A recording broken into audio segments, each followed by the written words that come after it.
ମୁଁ ଶପଥ କରୁଛି ଯେ ମୁଁ ଇଣ୍ଟରନେଟକୁ ସୁରକ୍ଷିତ ଓ ଦାୟିତ୍ୱପୂର୍ଣ୍ଣ ଭାବରେ ବ୍ୟବହାର କରିବି।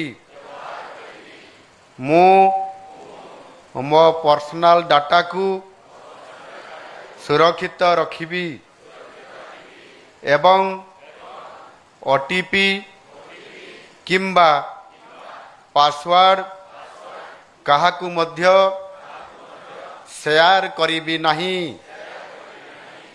ଯେପରି ରାସ୍ତା ଗୁଡ଼ିକ ଟ୍ରାଫିକ ନିୟମ ଏବଂ ସୁରକ୍ଷା ଆବଶ୍ୟକ, ଡିଜିଟାଲ ରାଜପଥ ଗୁଡ଼ିକୁ ମଧ୍ୟ ସତର୍କତା ଏବଂ ତାହାର ମଧ୍ୟ ଜ୍ଞାନ ଆବଶ୍ୟକତା। ସାଇବର ଅପରାଧ ହେଉଛି ଅଦୃଶ୍ୟ ଚୋରି। ଇଏ କେବେ ଦେଖାଯାଏ ନାହିଁ ଏବଂ ଆମେ ଜାଣିପାରନ୍ତି ନାହିଁ ଚୋରି ହେଉଛି ବୋଲି। ଚୋରି ହେଇ ସାରିଲା ପରେ ହିଁ ଆମେ କେବଳ ପରବର୍ତ୍ତୀ ପର୍ଯ୍ୟାୟରେ ଜାଣିପାରୁ, ଆଉ ପୋଷ୍ଟମର୍ଟମ କରୁ ବା ଇନଫର୍ମେସନ୍ FIR କହୁ, ଏ ପ୍ରକାରର ଆମେ କାମ କରୁ।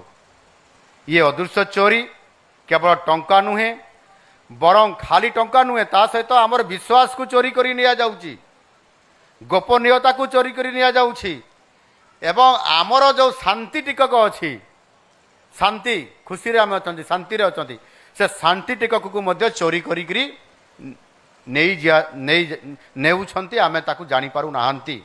ଆଜିର ଏହି ଅଭିଯାନ ହେଉଛି ଭୟ ସହିତ ନୁହେଁ, ବରଂ ସଚେତନତାର ସହିତ ଏହି ବିପଦ ଗୁଡ଼ିକ ବିରୁଦ୍ଧରେ ଲଢ଼ିବା ପାଇଁ ସରକାରଙ୍କର ସାମୂହିକ ସଂକଳ୍ପ ଓ ସୁରକ୍ଷିତ ଡିଜିଟାଲ ଜୀବନ ପାଇଁ ଇଏ ଗୋଟିଏ ହେଉଛି ଆନ୍ଦୋଳନ।